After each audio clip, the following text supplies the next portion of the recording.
Hey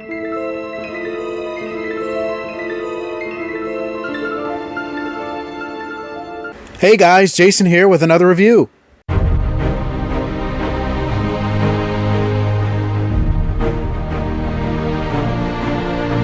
Welcome back for another season of Life and Death in Gotham City. That's right, I'm doing a review on Season 2 of Batman: The Audio Adventures. I just finished it today, and I gotta say, wow, it was... I don't want to say it was better than the first season, but certainly it was bigger. It was much darker, and it was more intense this season. There was a lot more going on. I will say this, I'm not going to really talk many spoilers about it, but if you consider anything a spoiler that I'm about to say, head on over to HBO Max. Check it out right now. The first 2 seasons are streaming exclusively. Season 1 is also on Spotify, iHeartRadio, Apple Podcasts, and anywhere else you'll find your podcasts. I'm sure Season 2 will be available there soon. One thing I will say is what was cool is the visual element this season. Last season it was the image of a radio with a bat symbol on it, an old-timey radio, and the background would change depending on where we were in the scene. This season, it is the back computer with all the high-tech gadgets, and you can actually see the vibrations of the speech vibrations, and it just makes it really cool. It's really nice to look at while you're listening to the podcast. The performances this season were pretty spot on. Most of the cast from last season returned. I think the biggest couple people missing were Fred Armisen, but I think they kind of wrapped his character's plot line up pretty nicely last season. And Jason Sudeikis, who was Mayor Hill, I'm surprised that he wasn't in this season, but I'm sure he might appear in a future season. Jeffrey Wright is as good a Batman voice as any. I mean, he's got the gravitas for it, and it sounds so menacing and scary. Like I've never thought possible that I'd hear a more terrifying Batman voice, with the exception of maybe, Robert Pattinson's Batman was pretty scary. Maybe not in his voice, but in other places. But yeah, he actually makes a lot of good use with his voice.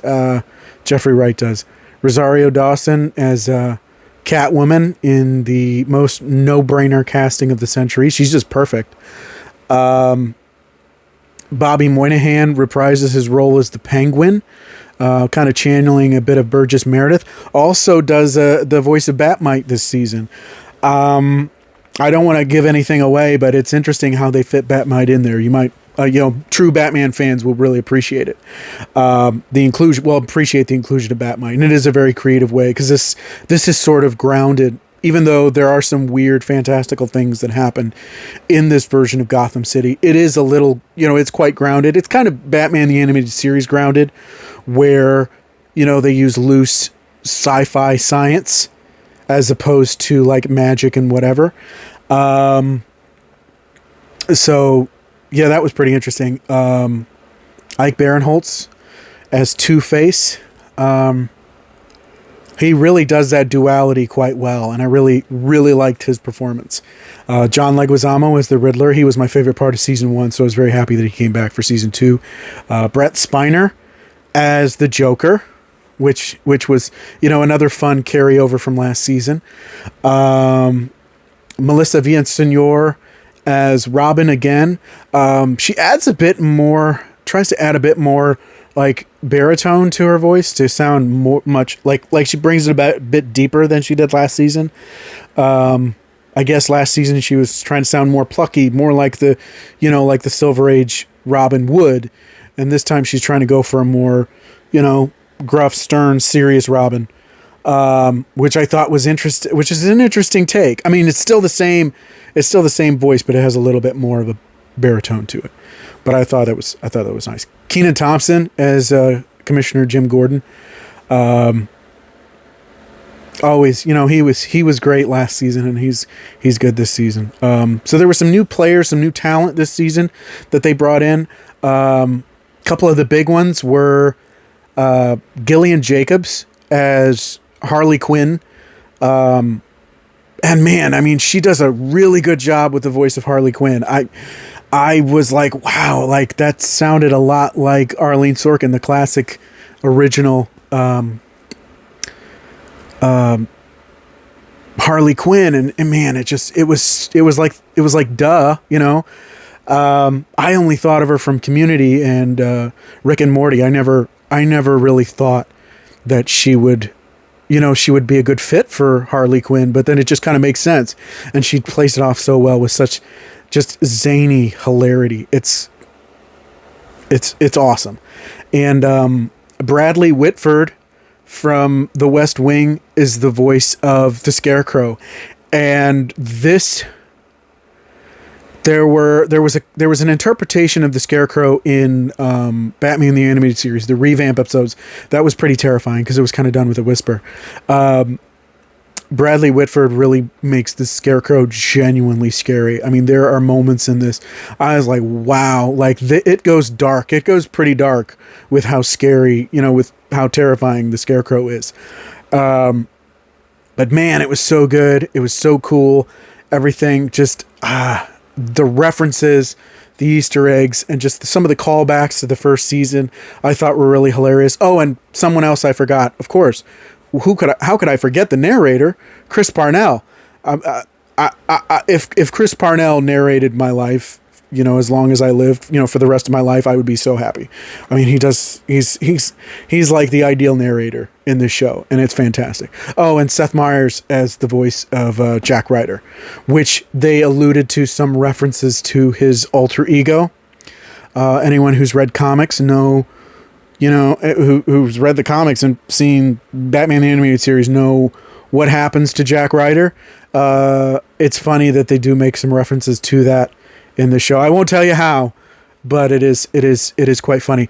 I am very excited for season 3, which will be coming.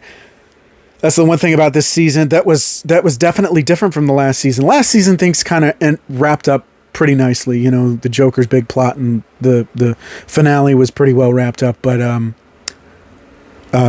with only leaving a few loose ends left for a potential second season. And now that they got the second season and it's HBO Max, they're looks like they're going out all out this time, and it definitely ended on one of those notes where you're just like, what is gonna happen next? So I can't wait for season 3 whenever that materializes. But Batman the Audio Adventures is a really good show. If you haven't checked it out, if you haven't given it a listen, head on over to HBO Max right now. I highly recommend it, especially if you're a Batman fan. You will be through the moon, to the moon and on cloud 9 and all that wonderful stuff when you listen to this podcast. It is just absolute perfection. I cannot say more good things about it because I think we'd be here all day. But Batman: The Audio Adventures, I'm gonna go ahead and slap a rating onto this. I'm gonna give it a 5 out of 5 because it's just so. I mean, as a huge Batman fan, I was so impressed with this season.